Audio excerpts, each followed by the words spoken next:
ونصلي ونسلم على رسوله الكريم أما بعد فأعوذ بالله من الشيطان الرجيم بسم الله الرحمن الرحيم لقد كان لكم في رسول الله أسوة حسنة لمن كان يرجو الله واليوم الآخر وذكر الله كثيرا إن الله وملائكته يصلون على النبي يا أيها الذين آمنوا صلوا عليه وسلموا تسليما صدق الله العظيم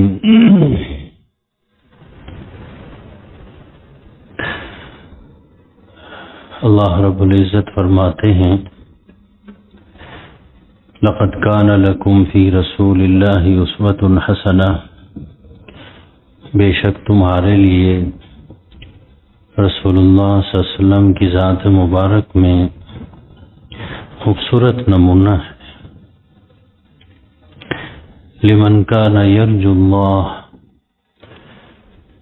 اس شخص کے لیے کہ جو اللہ کی رضا چاہتا ہے، والیوم الآخر، اور آخرت کے دن کی کامیابی چاہتا ہے، وذکر اللہ کثیرا، اور جو اللہ کو کثرت سے یاد رکھتا ہے۔ دوسری آیت بھی سورہ احزاب ہی کی ہے،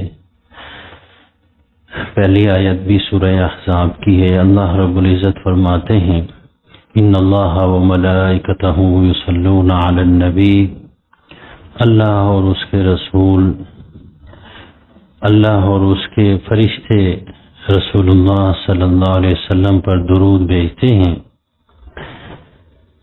اے ایمان والو، تم بھی اللہ کے رسول پر درود و سلام بھیجا کرو۔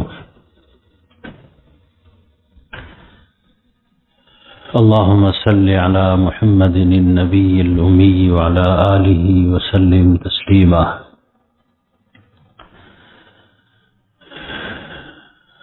آج حسن اتفاق سمجھ لیں کہ 12 ربیع الاول بھی ہے اور جمعہ کا دن بھی ہے، حضور پاک صلی اللہ علیہ وسلم کی ولادت کا دن ہے 12 ربیع الاول۔ یہ ربیع الاول کا مہینہ شروع ہوتا ہے تو مسلمان خوشیاں مناتے ہیں، ان کے اندر جوش، جذبہ، ولولہ، نبی کریم صلی اللہ علیہ وسلم کے ساتھ محبت، اور پھر اس اظہار محبت کے لیے مسلمان مختلف طریقے اختیار کرتے ہیں۔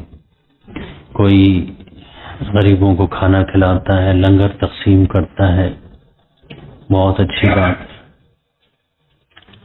بہت اچھی بات ہے۔ رسول پاک صلی اللہ علیہ وسلم سے پوچھا گیا ای العمل احب الی اللہ، کون سا عمل اللہ کو بہت محبوب ہے، بہت پسند ہے؟ فرمایا اطعام الطعام، کھانا کھلانا، کسی بھوکے کو کھانا کھلانا، یہ اللہ کو بہت محبوب ہے۔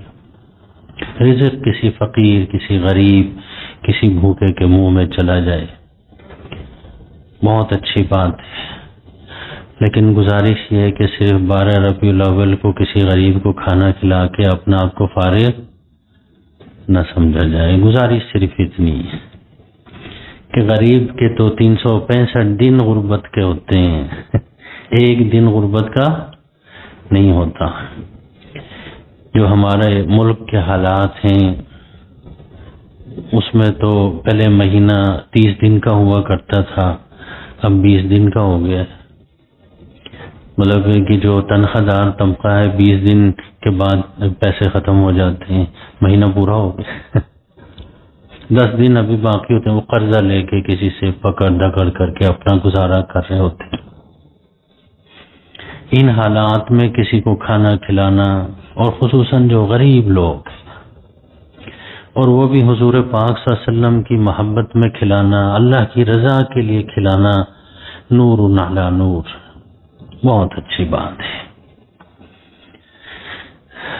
اپنی جگہ کچھ اپنے اظہار محبت کے لیے جلوس نکالتے ہیں، جلسہ کرتے ہیں، کانفرنسز کرتے ہیں۔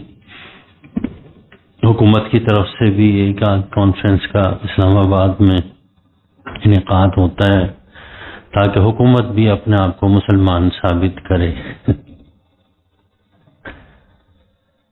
سب اچھی بات ہے، اور ویسے بھی آج کل اپنے اظہار محبت، اظہار عقیدت رسول پاک صلی اللہ علیہ وسلم کے ساتھ کرنے کی زیادہ ضرورت ہے، کیونکہ دوسری طرف ہم دیکھتے ہیں مشرکین ہیں، کفار ہیں، یہود اور نصارہ ہیں، ہنود ہیں، ہندو، وہ سارے کے سارے ایک چیز کے اوپر ہیں کہ کیوں ایک چیز کے اوپر کہ حضور پاک صلی اللہ علیہ وسلم کی محبت مسلمانوں کے دلوں سے نکال دیں، حضور کی شان میں گستاخی کریں، حضور کی شان میں بد زبانی کریں، قرآن پاک یاد رکھیے اس کی بے حرمتی کریں۔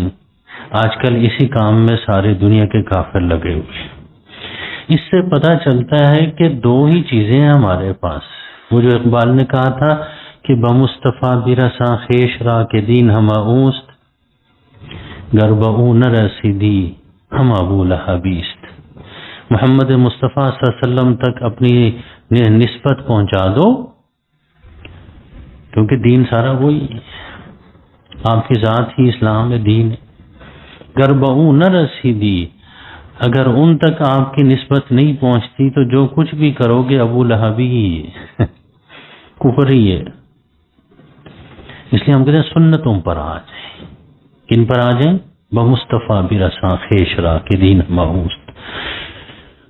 اور دوسرا اقبال نے کہا تھا کہ گر تمہیں خواہی مسلمان زیستن، اگر تم چاہتے ہو مسلمان زندہ رہنا، نیست ممکن جز بقرآن زیستن، قرآن کے بغیر مسلمان رہنا ممکن نہیں۔ اب یہی دو چیزیں، قرآن ہمارے پاس ہے، محمد مصطفیٰ صلی اللہ علیہ وسلم کا دین ہمارے پاس ہے، آپ کی محبت، انہی دو چیزوں کو ساری دنیا کے کافر ٹارگٹ کر رہے ہیں۔ اور اللہ کا شکر ہے کہ وہ جو ہم قرآن میں پڑھتے ہیں نا بھائی، ان فی خلق السماوات والارض واختلاف اللیل والنہار لآیات لأولی الالباب، آسمانوں اور زمین کی تخلیق میں، رات اور دن کے جو ہے نا اختلاف میں عقل والوں کے لیے نشانیاں ہیں۔ اب دیکھیے کہ رات کی تاریکی میں سے اللہ دن کا اجالا نکالتے ہیں۔ ہاں جی، تاریکی میں سے کیا نکالتے ہیں؟ ہم نے کوئی بٹن دبایا، بٹن دبائے بغیر، یہاں تو بھئی بٹن دبائیں تو بلب سے روشنی آتی ہے، لیکن اللہ نے ایسا نظام بنایا ہوا رات کی تاریکی سے دن کی روشنی، اور دن کی روشنی سے تاریکی، رات کی تاریکی نکل آتی ہے۔ ویسے یہ تو یہ آسان سی بات ہے، لیکن یاد رکھیے اگر آپ کبھی اس پہ غور کریں گے کہ آپ حیران ہوں گے، اللہ رب العزت بیماری میں سے کیا نکالتے ہیں؟ صحت نکالتے ہیں۔ آدمی بیمار ہوتا ہے، سوچتا ہے کہ اب مر جاؤں گا، اور صحت ہو جاتی ہے، ٹھیک ہو جاتا ہے۔ دیکھیں بیماری کی تاریکی میں سے کیا نکالیں؟ رات کی تاریکی میں سے دن کا اجالا نکالنا۔ اب سمجھ گئے نا؟ بیماری میں سے صحت نکالتا ہے۔ غربت، آدمی غریب ہوتا ہے، غربت کا شکار ہوتا ہے، اللہ تعالیٰ اس غربت میں سے دولت نکال دیتے ہیں، حالات اچھے ہونے شروع ہو جاتے ہیں۔ کئی لوگوں کو ہم نے دیکھا غربت کے شکار تھے، اللہ نے مہربانی کر دی، راستے کھل گئے ان کے لیے بھی۔ ہمارے ایک وہ بزرگ تھے، فوت ہو گئے یہاں یہ ایئرپورٹ کی طرف سے، ان کے ہاں وہ مجھے لطیفہ سنا رہے تھے، پیر صاحب تھے، بڑے بہت بڑے پیر تھے، بزرگ تھے۔ کہنے لگے جی ہمارے گھر میں ایک دودھ دینے والا تھا، دودھی دودھ لاتا تھا، بیچتا تھا، کہتے ایک دم غائب ہو گیا۔ 2-3 سال کے بعد پھر جو ہے نا وہ لینڈ کروزر میں بیٹھ کے آ گیا۔ اینک لگائی ہوئی ہے اور لش پش اور کپڑے کڑچ کڑچ کرتے ہوئے ہیں جی آ گئے ملے. میں نے کہا کہنے لگے پہچانا کہ نہیں پیر صاحب؟ میں نے کہا نہیں پہچانا. کہنے لگا میں وہ دودھ والا ہوں وہ دودھ تقسیم کرتا تھا میں وہی ہوں. انہوں نے کہا کہ بھائی یہ کہنے لگے کہ جی وہ میرے کوئی محال کچھ تھوڑی سی زمین تھی کوئی 5-10 ایکڑ زمین تھی جہاں میں بھینسیں پالتا تھا وہ ڈیفینس میں آ گیا وہ زمین ادھر آ گیا تو پیسے مل گئے اتنے زیادہ مل گئے سنبھالے نہیں جا رہے. میں نے لینڈ کروزر لے لیا اب بنگلہ لے لیا فلاں لے لیا اور پھر پیر صاحب سے کہنے لگے گرمی لگ رہی ہے ٹھنڈی مشین لگاؤ. ان پڑھ آدمی ہے نا اس کو ایسی کہنا بھی نہیں آتا جب اللہ دینے پہ آتا ہے تو ایسے دیتا ہے وہ ٹھنڈی مشین لگاؤ نا پیر صاحب ایسی چلاؤ. یہ نہیں کہتے ٹھنڈی مشین جہاں سے ٹھنڈی ہوا آتی ہے. حالات بدلتے ہیں. اب دیکھیے قرآن کی توہین کر کے کیا سمجھتے ہیں کہ مسلمانوں کے دلوں سے قرآن کی محبت نکال دیں اور کہتے ہیں یاد رکھیے کہ سرکار دو عالم صلی اللہ علیہ وسلم کی شان میں گستاخی کر کے سمجھتے ہیں کہ حضور کی محبت اور عقیدت دلوں سے نکال دیں. عجیب خدا کی شان ہے. وہ تو تاریکی چاہتے ہیں اس تاریکی میں سے اللہ روشنی نکالتے ہیں. حضور کے ساتھ مسلمانوں کی محبت بڑھتی ہے. قرآن کے ساتھ عقیدت میں اضافہ ہوتا ہے. وَمَكَرُوا وَمَكَرَ اللَّهُ وَاللَّهُ خَيْرُ الْمَاكِرِينَ. انہوں نے بھی کافروں نے بھی ایک سازش کی. اللہ رب العزت نے بھی ایک چال چلی. کہتے ہیں اللہ بہترین چال چلنے والے. میرے دوست تھے برطانیہ میں تھے فوت ہوئے تو وہ بتا رہے تھے جب ایک پادری نے امریکہ میں قرآن جلایا تو کہتے ہیں ہمارے پاس جو ہے وہ اسلامک سینٹر میں قرآن لینے کے لیے لائنیں لگ گئی. ہاں جی کیا ہو گیا دیکھیں نا رات کی تاریکی میں سے دن کا. اور کافر کیا چاہتے ہیں کہ بھئی قرآن سے دور کریں. کہتے ہیں کافر دیکھیں ہم تو ان تک نہیں پہنچ سکتے. برطانیہ میں ہمیں ویزا ہی نہیں ملے گا داڑھی موجود ہے. لیکن دیکھیے اللہ نے کیسے قرآن کہتے ہیں ہم نے قرآن کے انگریزی ترجمے ان کو دے دیے. کہتے ہیں جو بھی لے کر گیا واپس آ کے مسلمان ہو گیا. کہتے ہیں وہ کہنے لگے کہ یہ ہمارا پادری قرآن سے اتنا ناراض کیوں ہے اس میں کیا لکھا ہوا ہے تاکہ ہم خود پڑھیں تو صحیح. خود جب پڑھا مسلمان ہو گئے کہ اس میں تو بہت اچھی باتیں لکھی ہوئی. بتانا یہ چاہتا ہوں کہ انگریز فرنگی قرآن پڑھ کے مسلمان ہو جاتے ہیں اور ہم مسلمان قرآن پڑھ کے ٹس سے مس نہیں ہوتے. سود کھا رہے ہوتے ہیں قرآن پاک پڑھنے کے بعد پھر کھا رہے ہوتے ہیں. شراب پی رہے ہوتے ہیں قرآن پڑھنے کے بعد پھر پی رہے ہوتے ہیں. پورا رمضان قرآن سنتے ہیں برکتیں حاصل کرتے ہیں لیکن یہ جو ہے نا بھائی رات کو قرآن سنتے ہیں صبح جو ہے نا بینک میں جا کے سودی لین دین کرتے سود کھاتے. غور کرنا چاہیے کہ ہمارے اوپر قرآن اثر کیوں نہیں کرتا.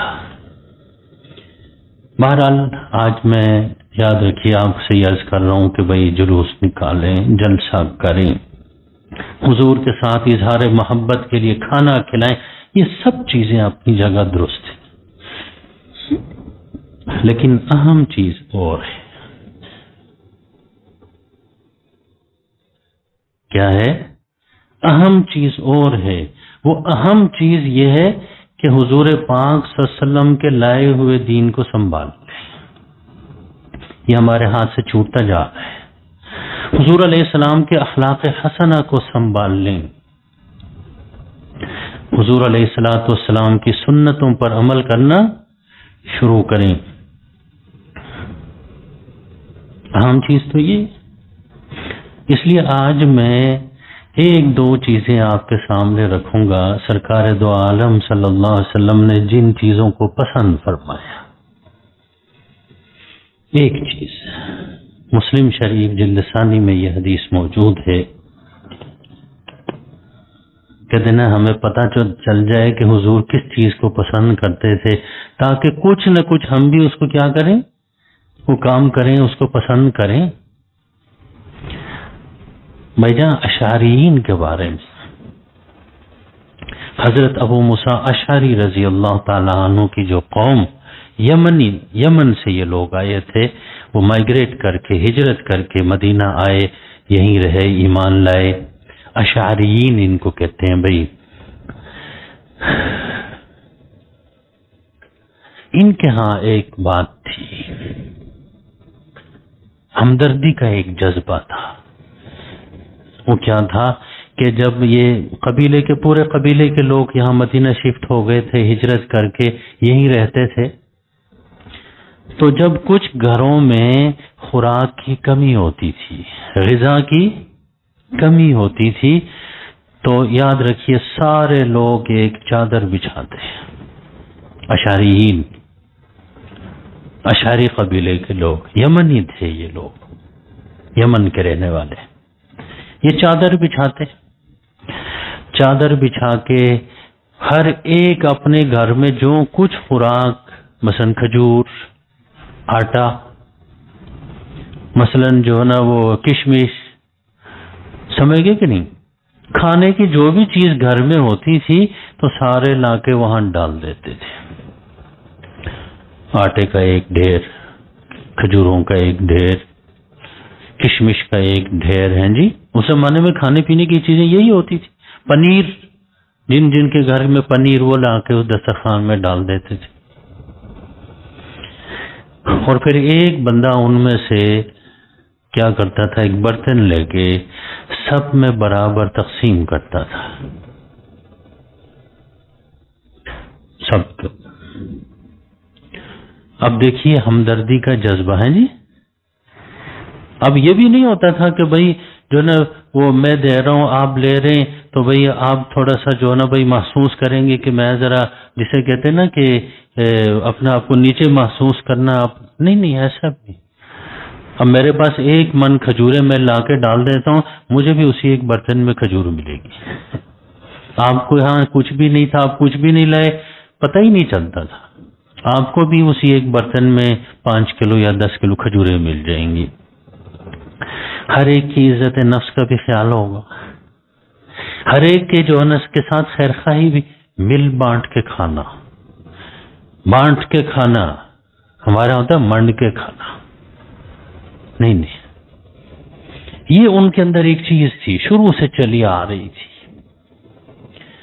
حضور علیہ الصلوۃ والسلام نے ان کی یہ عادت دیکھی، کیا فرمایا؟ اشعریین کے بارے میں مسلم شریف میں صحیح حدیث ہے، حضور نے فرمایا کہ ہم منی و انا منہم، ہم منی و انا منہم، ایک مرتبہ بھی نہیں، ہم منی و انا منہم، فرمایا کہ یہ لوگ میرے طریقے پر ہیں، میں ان کے طریقے پر ہوں، 3 مرتبہ فرمایا، ہم منی وَأَنَا مِنْهُمْ، ہم منی وَأَنَا مِنْهُمْ، بھئی یہ میرے طریقہ پر ہیں، میں ان کے طریقے پر ہوں، یہی میرا طریقہ ہے، مل جل کے رہنا، ہمدردی کے ساتھ رہنا، خیر خواہی کے ساتھ رہنا۔ اور آج کل تو ویسے بھی غربت بہت ہو گئی، مل جل کر رہنے کی زیادہ ضرورت ہے۔ اگر ایک بھائی کے پاس وسعت زیادہ ہے تو وہ دوسرے بھائی کو اپنے جو نا بھائی کھانے میں شریک کرے، اپنے مال میں، اپنی کمائی میں، اپنے رزق میں شریک کرے۔ اللہ کی رحمتیں نازل ہوں گی بھائی، صحیح حدیث سنا رہا ہوں آپ کو، اس کی زیادہ ضرورت ہے۔ کیا ہم یہ کام کرتے ہیں؟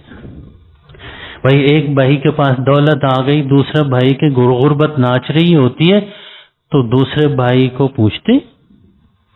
ایک بھائی کے بچوں کا سکول اور ہے، دوسرے بھائی کے بچوں کا سکول اور ہے۔ ایک بھائی کا جو ہے نا یاد رکھیے سواری اور ہے، گاڑی پہ ہوتا ہے، دوسرے بھائی سائیکل پہ ہوتا ہے۔ ایک بچے کی جو ہے نا بھائی کپڑے جوتے برانڈیڈ، ہاں جی، دوسرے بھائی کو بھائی وہ لباس ہی نصیب نہیں ہے۔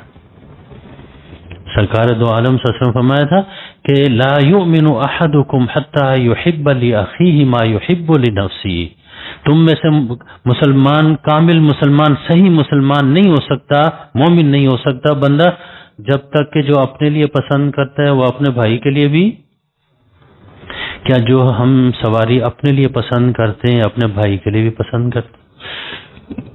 اپنے بچوں کے لیے تعلیم کے جو اسکول کالج یونیورسٹی ہیں پسند کرتے ہیں، کیا دوسروں کے لیے بھی، دوسرے مسلمانوں کے لیے بھی یہ پسند کرتے ہیں؟ دیکھیے انفرادی طور پر بھی سوچیں، ہمدردی، خیرخواہی سرکار دو عالم صلی اللہ علیہ وسلم کے اخلاق میں سے، ہم منی وانا منہم، اشعریین کی اس بات کو حضور نے اس کے اوپر مہر لگا دی۔ ہم جتنے بھی ایک دوسرے کے ساتھ خیر خواہی کریں گے، آج کل تو بجلی کا بل اتنا آ رہے ہیں، ایک آدمی مجھے ملے کہنے لگے جی ایک پنکھا ہے گھر میں اور میرے خیال ہے 1-2 بلب ہوں گے، 10,000 روپے کا بل آیا ہے۔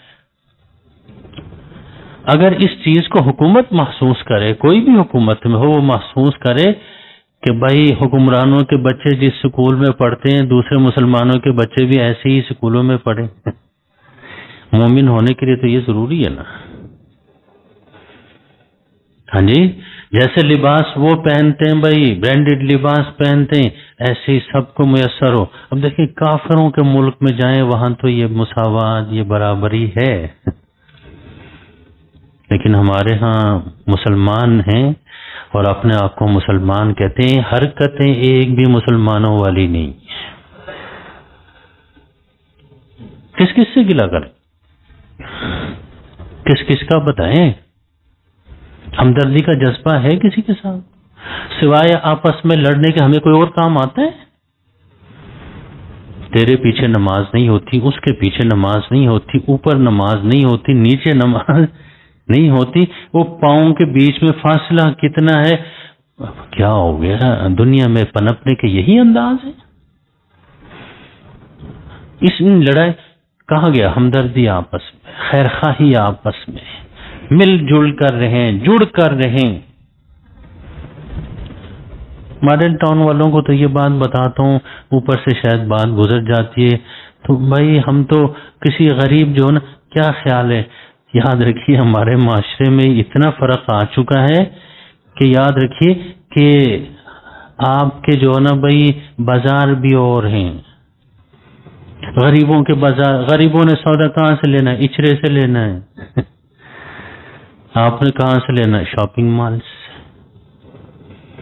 برانڈیڈ چیزیں استعمال کرتے ہیں، ہمارے بازار بھی اور یاد رکھیے یہ ایک طوفان کا پیش خیمہ ہے۔ معاشرے میں اتنا اونچ نیچ ہو جائے تو پھر ڈاکو بڑھ جاتے ہیں، ہیں جی، وہ کہتے ہیں گراس روٹ لیول سے آپ اگر مساوات اختیار کریں گے ڈاکو نہیں بنیں گے، چور نہیں بنیں گے۔ بے ایمانی تو ہر ایک کے اندر آ چکی ہے، روز میرے سامنے ایسا آتے ہیں کہ جی پیسے لے کے بندہ بھاگ گیا جی، کون تھا جی؟ دوست تھا جی۔ ہمارے ایک دوست ہیں، ان کے جو ہے نا بھائی ہمارے بھی دوست، دونوں مشترکہ دوست، ہمارے پیچھے جمعہ پڑھنے والے، کسی اور کی بات نہیں کر رہا، اس دوست کے پیسے لے کے بھاگ گئے، پتہ چلا کوئی 5-6 سال کے بعد پتہ چلا کہ دبئی جا کے بیٹھے ہوئے۔ پچھلے جمعے ہی وہ مجھے کہہ رہے تھے کیا کوئی ایسا وقت آ سکتا ہے کہ وہ بھائی صاحب واپس آ جائیں اور کہیں مجھے کہ یہ تیرے پیسے ہیں تو لے لے۔ میں کہا دعا ہی کر سکتے ہیں، لیکن ایک بات کا خیال رکھیں، حضور نے پوچھا تھا، صحابہ کرام سے پوچھا مفلس اور غریب اور فقیر تم کس کو کہتے ہو؟ ہم تو 12 ربیع الاول ایک دن منا کے بس ختم۔ بھائی حضور علیہ الصلوۃ والسلام کا اسوہ حسنہ ایک دن نہیں، ایک ہفتہ نہیں، ایک مہینہ نہیں، ایک سال نہیں، ساری زندگی کے لیے. حضور نے پوچھا تھا مفلس کسے کہتے ہیں؟ صحابہ کرام سے پوچھا. کہنے لگے جس کے پاس پیسے نہ ہو، غریب ہے، مفلس ہے. کہنے لگے نہیں. کہتے ہیں جو ہے نا بھائی اصلی مفلس وہ ہوگا قیامت کے دن. غور سے سن لیں، قیامت کے دن ایک بندہ ہوگا ڈھیر ساری نمازیں لے کے آئے گا، ڈھیر سارے روزے فرض کے علاوہ نفلی، حج لے کے آئے گا، صدقہ خیرات لے کے آئے گا، نیکیوں کے ڈھیر اس کے پاس ہوں گے. فرمایا کہ کسی کو اس نے گالی دی ہوگی، نمازیں کاٹ کے، وہ جس کو گالی دی ہے، جس کے ساتھ یا جس کی غیبت کی ہے، جس کی برائی کی ہے، جس کی بدخوئی کی ہے، وہ نمازیں کاٹ کے اس کو دے دی جائیں گی.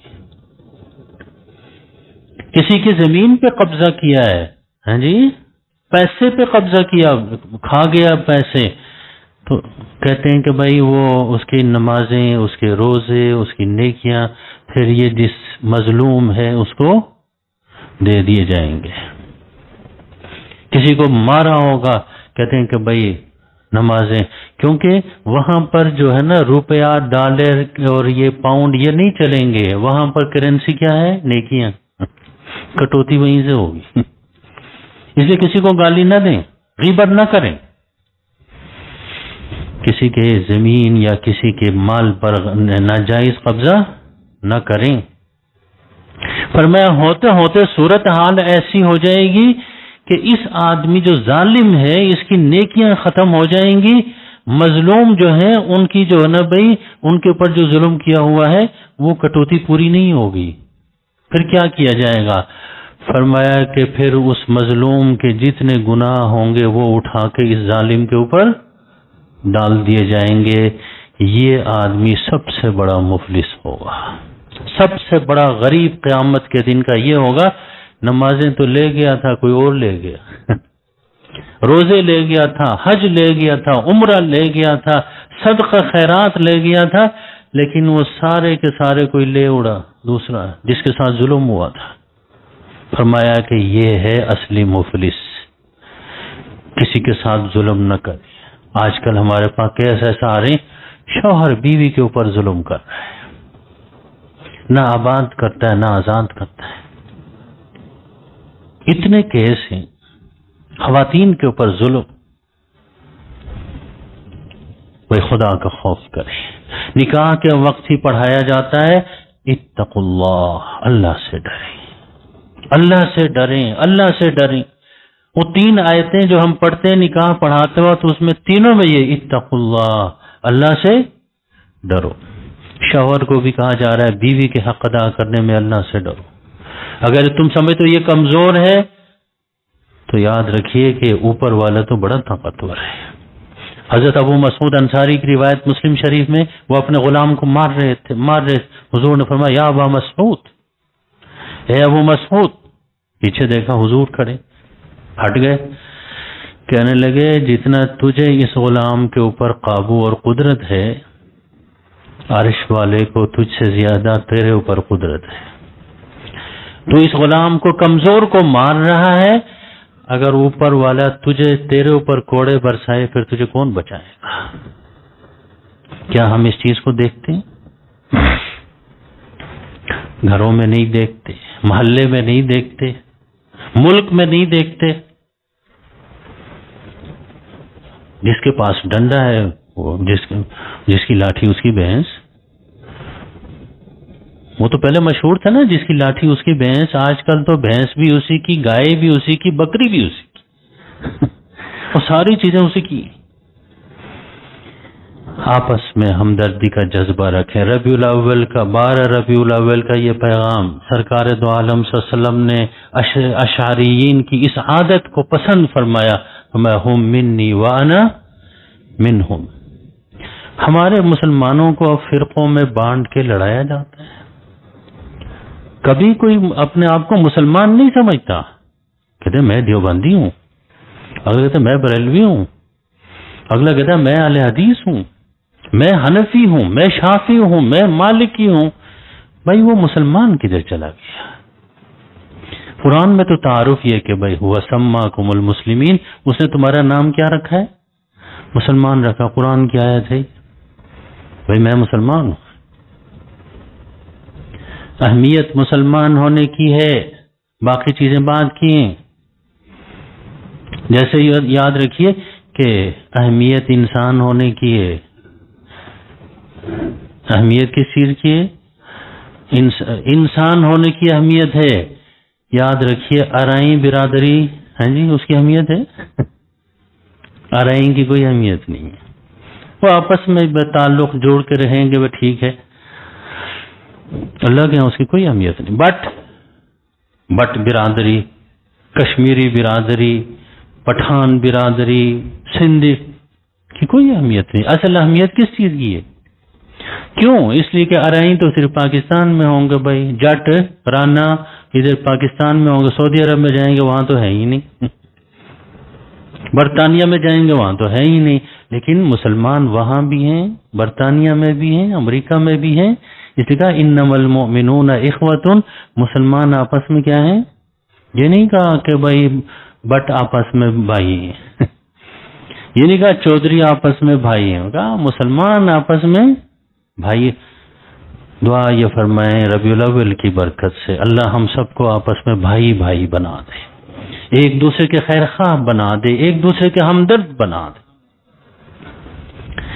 دوسری بات، دوسری چیز جو میں آپ کے دیکھیں، ہمدردی، مل جل کے بانٹ کے کھائیں، بہن بھائی دوست احباب رشتہ دار ہمسائے سب کو لے کر چلیں۔ اللہ کے رسول کو یہ چیز پسند تھی۔ کیا خیال ہے؟ یہ پیغام ٹھیک ہے نا؟ اپنے ایک دوسرے کو سنبھالیں۔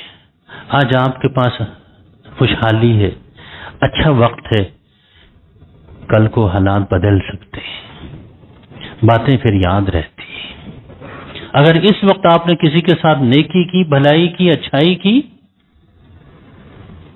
کل کو کوئی آپ کے ساتھ بھی اچھائی کرے گا۔ دوسری چیز یاد رکھیے کہ سادگی، سادہ زندگی۔ حضور صلی اللہ علیہ وسلم کی زندگی کیسی تھی میں آپ کو بتاؤں، جہاد کے سفر میں تھے۔ اب لازمی بات ہے مجاہدین کو لے کے جا رہے ہیں جہاد کے سفر میں، تو ایک جگہ پڑاؤ ڈالنا تھا۔ پڑاؤ ڈالنے کے لیے کیا ہوتا ہے؟ خیمے نصب کرنے۔ کچھ حضرات 10-15 حضرات کی ڈیوٹی لگی کہ جی آپ خیمے نصب کریں گے، ہیں جی۔ کچھ حضرات کی ڈیوٹی لگی یہ 15-20 یا آپ لوگ جو ہے نا بھائی کھانے پینے کا انتظام کریں گے۔ 15-20 کی ڈیوٹی لگ گئی کہ جی آپ لوگ پانی لانے کا انتظام کریں گے۔ تو حضور علیہ الصلوۃ والسلام کھڑے ہو گئے، فرمانے لگے جنگل سے لکڑیاں جمع کر کے میں لاؤں گا، کھانا تیار کرنا ہے۔ جنگل سے لکڑیاں جمع کر کے اٹھا کے میں لے آؤں گا جی۔ قیادت ایسی ہونی چاہیے۔ ہماری قیادتیں جہاز میں ہمارے اوپر سے گزر جاتی ہیں۔ کون سی قیادتیں؟ یہ صرف سیاسی قیادت کی بات نہیں کرتا، مذہبی قیادت کا بھی یہی حال ہے، علماء کا بھی یہی حال ہے، تاجروں کا بھی یہی حال ہے، ڈاکٹروں کا بھی یہی حال ہے، انجینئروں کا بھی یہی، سب کا یہی حال ہے۔ کیا ہم ان چیزوں کو دیکھتے ہیں؟ حضور علیہ صحابہ کرام حیران ہو گئے، کہنے لگے یا رسول اللہ ہم خادموں کی موجودگی میں آپ کو لکڑیاں جنگل سے لانے کی کیا ضرورت ہے؟ ہم مر گئے؟ حضور صلی اللہ علیہ وسلم نے فرمایا کہ بھائی کیا مجھے نیکی کرنے کی ضرورت نہیں ہے؟ کوئی خیمہ مجاہدین کے لیے نصب کرے گا، نیکی اللہ کے قریب ہوگا، کوئی مجاہدین کے لیے کھانا بنائے گا وہ نیکی کرے گا، کوئی پانی لائے گا وہ نیکی کرے گا۔ فرمایا لکڑیاں میں لاؤں گا، میں بھی نیکی میں کیا کروں گا؟ اس کو کہتے ہیں اپنے ساتھیوں کے ساتھ مل کے رہنا، معتبر بنا کے اپنے آپ کو الگ۔ ہمارے ہاں تو بھائی 2 پیسے کسی کے پاس آ جائیں معتبر ہو جاتا ہے، وہ الگ انسان بن جاتا ہے۔ میں ایک مرتبہ چترال میں ایک جگہ ختم بخاری کے لیے جا رہا تھا، تو ایک مولوی صاحب کے ذمہ 2 گھنٹے کا سفر تھا. ایک مولوی صاحب کے ذمہ لگا مجھے لے جائیں گے لے آئیں گے. مولانا ہے وہ بھی بڑے مولانا ہیں. چھوٹی گاڑی ان کے پاس سوزوکی کی وہ چھوٹی سی گاڑی ہوتی نام مجھے نہیں آ رہا وہ گاڑی ہوتی. اچھا وہ میں اور وہی 2 بندے ان کا اگلی سیٹ پہ بیٹھ جائیں معتبر ہو جائے. کیا ہو جائے معتبر. میں جا کے بیٹھ گیا دیکھا کہ وہ سیٹ بہت چھوٹی ہے میں کافی بڑا ہوں. اب پھنس گیا ادھر سیٹ میں. میں نے کہا یار میں پیچھے بیٹھ جاتا ہوں پیچھے سارا جہان خالی ہے جی. میں نے کہا میں پیچھے بیٹھ جاتا ہوں. کہتے نہیں نہیں استاد جی آپ پیچھے بیٹھ جائیں گے مجھے معتبر بنا رہے ہیں نا آپ میں آگے بیٹھوں. میں نے کہا آپ تو گاڑی چلا رہے ہیں میں پیچھے بیٹھ جاؤں. نہیں نہیں نہیں یہ نہیں ہو سکتا. لوگ کیا کہیں کیونکہ لوگ گاؤں سب جانتے ہیں لوگ کیا کہیں گے استادوں کو پیچھے بیٹھایا ہوا بھیا. خاموش ہوا میں. 15 منٹ سفر کرنے کے بعد مجھے لگا کہ اگر 2 گھنٹے میں ادھر ہی بیٹھا رہا 2 گھنٹے میں مر جاؤں جیسے اٹک جیل میں قید ہو گئے قیدی بن گئے. اب وہ مولوی صاحب مجھے پیچھے معتبر بنا رہے ہیں مجھے. میں نے کہا روکیں گاڑی روک دیا. گاڑی کھول کے میں پیچھے بیٹھ گیا. میں نے کہا تو آگے بیٹھ کے معتبر ہو جا میں نے اپنی جان بچا دی. ہمارے ہاں تکلفات ہیں تکلف ہے. حضور کی زندگی کیا ہے قرآن میں لکھا ہوا ہے وما انا من المتکلفین میں بناوٹی زندگی گزارنے والوں میں سے نہیں. آپ خود دیکھیں مجھے بتانے کی ضرورت نہیں آپ کی زندگی میں بناوٹ کتنی ہے جھوٹ کتنا ہے فریب کتنا ہے. کیا آپ وہی ہیں جو نظر آتے ہیں؟ نہیں کئی صفحے کئی پرتیں. صفحہ کھولو پتہ چلتا کچھ اور ہے اگلا صفحہ کچھ اور نکل آتا ہے. بھائی انسان کو ظاہر اور باطن ایک جیسا ہونا چاہیے. سرکار دو عالم صلی اللہ علیہ وسلم کی یہ جو سادگی تھی لکڑیاں میں جو آج کون سا مذہبی قائد ہے لیڈر ہے کہ جو اپنے ساتھیوں کے ساتھ جب کٹھے ہو جائیں تو وہ کہے کہ جی لکڑیاں میں جمع کر لوں. چلو لکڑیاں نہیں یاد رکھیے کھانا میں تقسیم کروں ہے کوئی نہیں. ہمیں دیکھ کے ہی پتہ چلتا ہے کہ یہ مذہبی پیشوا ہے یہ تو ادھر بیٹھے گا. ہم نے صورت ہی ایسی بنائی ہوتی ہے. حضور عام مسلمانوں کے ساتھ مل جل کر رہتے تھے. یہاں تک ملا علی قاری نے لکھا ہوا ہے کہ جب حضور صحابہ کرام کے ساتھ بیٹھتے تھے تو آنے والے کو پتہ نہیں چلتا تھا کہ حضور کون سے ہیں صحابہ کرام کون سے. پوچھنا پڑتا تھا بعد میں آنے والے کو جی حضور کون سے پوچھنا پڑتا تھا. لباس میں کوئی فرق نہیں ٹوپی میں کوئی فرق نہیں.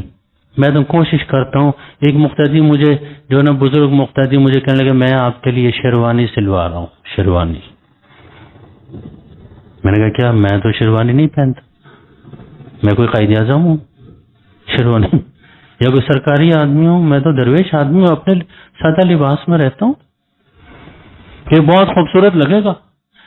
میں نے کہا نہیں میں دیکھو سیدھا سادہ جیسے آپ ہیں ویسے میں ہوں دیکھ کے کسی کو نہیں پتہ چلے گا یہ کوئی مذہبی پیشوا ہے. تب حضور کے لیے ممبر بنایا. ممبر اس وقت بنایا گیا تھا کہ جی پتہ نہیں چلتا تھا آنے والے کو کہ حضور کون سے. صحابہ کرام نے مشورہ کیا تب ممبر بنا کہ باہر سے آنے والے کو پتہ چل جائے کہ سرکار دو عالم صلی اللہ علیہ وسلم جو ممبر پہ بیٹھے. یہ ممبر ہم کہتے ہیں ممبر یہ اس زمانے کی کرسی ہے اس زمانے کی کرسی کو ممبر کہا جاتا تھا صرف کس لیے ورنہ پتہ ہی نہیں چلتا تھا. دیکھا لکڑیاں میں جمع کر کے لاؤں. ہم تو معتبر ہوتے ہیں اگلی سیٹ کو بیٹھ مر بھی جائیں گے لیکن اگلی سیٹ میں بیٹھیں گے معتبر بننے کے لیے. 2 چیزیں میں نے سرکار دو عالم صلی اللہ علیہ وسلم کی پسندیدہ چیزیں آپ کو بتا دی. ایک دوسرے کے ساتھ ہمدردی مواسات خیر خواہی مل جل کر رہنا ایک دوسرے کے لیے سہارا بننا. جو معاشی دوڑ میں پیچھے رہ گئے ان کو پوچھیں ہر یکم تاریخ کو پوچھیں ان کو بتانا نہ پڑے خود پوچھیں اور یہ کہ یاد ہے بلکہ پوچھیں ہی نہ ان کی مدد کریں. دوسری چیز سادگی، مل جل کر سادگی کے ساتھ رہیں. معتبر بننے کے لیے کوئی اپنے لیے الگ کوئی جو ہے نا جہان آباد کرنے کی ضرورت نہیں. حضور اس چیز کو پسند فرماتے تھے.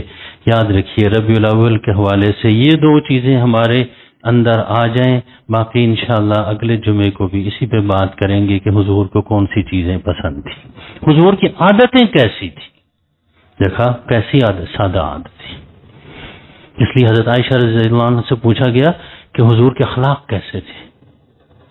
فرمایا کان خلقہ القرآن. فرمایا کہ حضور کی عادتیں کون سی تھی. فرمایا حضور نے قرآن کو اپنی عادتوں میں تبدیل کر دیا تھا. جو قرآن میں لکھا ہوا وہی حضور کی عادت تھی. اللہ رب العزت ہم سب کو حضور کے ساتھ محبت، عقیدت، آپ کے سنتوں کی پیروی، آپ کے پسندیدہ کاموں کو اپنانے کی توفیق عطا فرمائے. وآخر دعوانا الحمدللہ.